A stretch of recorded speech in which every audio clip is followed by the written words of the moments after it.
Assistant councillor गस्टाफो फाक ने Louis के पिता के सम्मुख जब लुई से अपनी शादी का शुभ प्रस्ताव रखा, तब वृद्ध पिता का पहला सवाल था, तुम कितना पैदा कर लेते हो?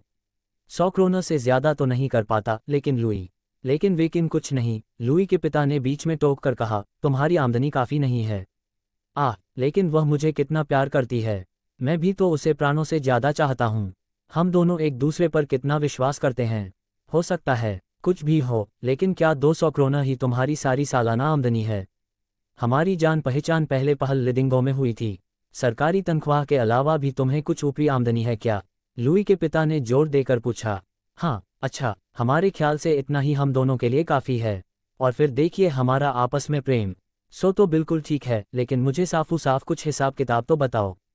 ओह, उत्सुक प्रेमी ने कहा, मैं कुछ ऊपरी काम करके काफ़ी पैदा कर सकता हूँ। क्या क्या और कितने का? मैं फ्रेंच पढ़ा सकता हूँ और अनुवाद भी कर सकता हूँ।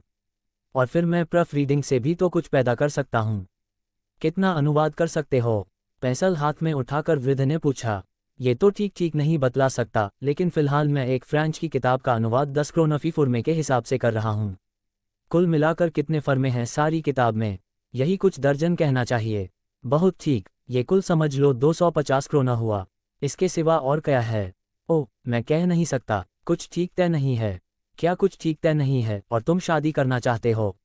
अरे बच्चू, मालूम होता है कि तुम जानते नहीं हो कि शादी होती क्या है। समझे? क्या तुम्हें मालूम है कि तुम्हारे बच्चे होंगे, उन्हें खिलाना पड़ेगा, पहनाना पड़ेगा, पढ़ाना पड़ेगा, और उनके लिए न जाने क्या क्या और करना पड़ेगा। लेकिन फाक ने विरोध करते हुए कहा, बच्चे तो देर में भी हो सकते हैं, और हम लोग इतना प्यार करते हैं कि बच्चों का जल्दी पैदा होना बिल्कुल निश्चित है, इसीलिए। फिर कुछ रुककर लुई के पिता ने कहना शुरू किया, मेरे ख्याल से तुम दोनों के दोनों शादी करने पर तुले हुए हो, इसमें कोई शक नहीं, और ठीक है, लेकिन ये तो बताओ कि तुम्हें एक दूसरे में कौन सी बात अच्छी लगती है, क्योंकि मुझे लग रहा है कि मुझे तुम्हारे विवाह के लिए अब अनुमति देनी ही पड़ेगी। इसलिए अच्छा है कि जो समय तुम लुई के पास बैठकर बर्बाद करते हो, उसमें काम करके कुछ पैदा ही करो। वृद्ध की इस स्वीकृति से युवक फाक एकदम खिल उठा और उसने बड़े सम्मान और आदर के साथ उनके हाथ चूम लिए। भगवान ही जानता है वह उस वक्त कितना खुश था, और उसकी लुई वह भी तो फूली नहीं समाती थी।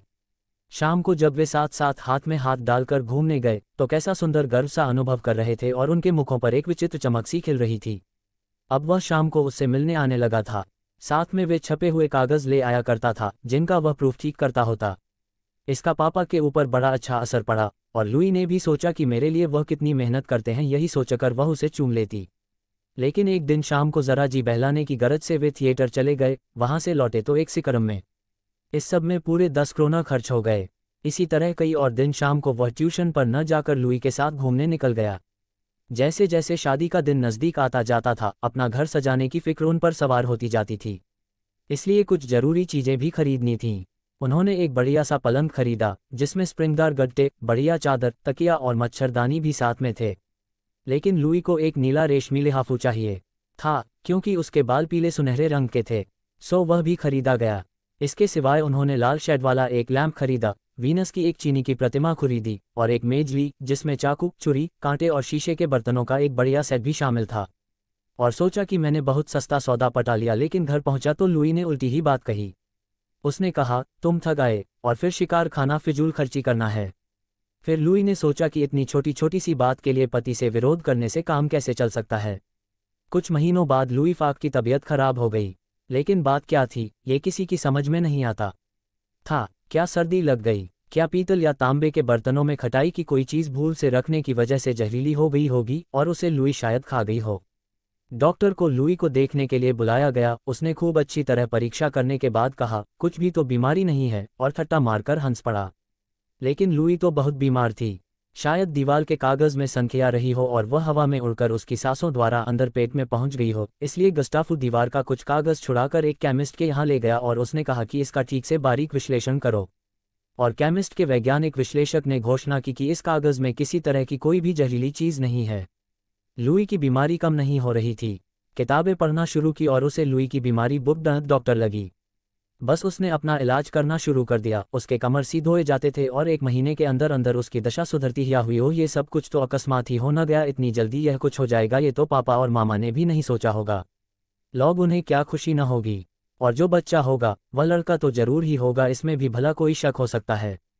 तो फिर उसका अभी से नाम भी सोच लेनी जरूरी है। ये सब तो लुई ने सोचा और खुशी से फूल गई, लेकिन उसने ये भी सोचा कि खर्च का क्या प्रबंध होगा।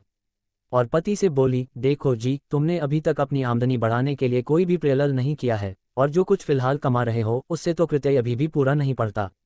ये ठीक है कि अब तक हम लोग जुरा ठाट बात से रहते रहे हैं, लेकिन मैं सोचती हूँ कि अब जरा खर्च कम करना होगा और तभी काम ठीक से चल सकता है। दूसरे ही दिन असिस्टेंट काउंसलर साहब अपने एक बैरिस्टर दोस्त के पास प्रॉमिसरी नोट पर रुपया उधार लेने पहुंचा। गस्टाफू ने अपने दोस्त को समझाया कि कितने ज़रूरी खर्चे उसके सिर पर आ पड़े हैं। हाँ, बैरिस्टर ने मानते हुए कहा, ये तो ठीक है ही। शादी करना और कुटुंब बढ़ाना बड़ा महंगा व्यापार है। मैं तो कभी इस व्यापार में हाथ नहीं डाल सका। ये सुनकर आगे और खुशामद करना गस्टाफ की हया ने पसंद नहीं किया। खाली हाथ जब वह घर लौटकर पहुंचा तो खबर मिली, कोई दो अनजान आदमी तुम्हें पूछते थे।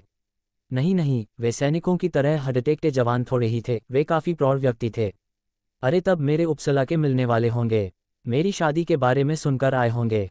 जही नहीं, नौकर बीच में टोक कर बोला, वे उपसला वाले नहीं थे, वे यहीं के स्टाकहामी थे और लाठियां लिए हुए थे। हमारी समझ में तो कछ आया नहीं, लेकिन वे कह गए हैं कि हम अभी लौट कर आते हैं।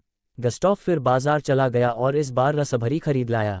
घर आकर उछलते हुए बोला, जरा सोचो तो सही लुई, सिर्फ 1.5 क्रोना में इतनी सारी रसभरी, और तब जब मौसम नहीं है इनका।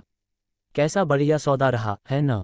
सो तो ठीक है, टके से ऊँट बिकता है तो भी महंगा होता है जब पैसा नहीं होता पास में। बतलाओ न, हम क्या इन फिजूल खर्चियों को बर्दाश्त कर सकते हैं?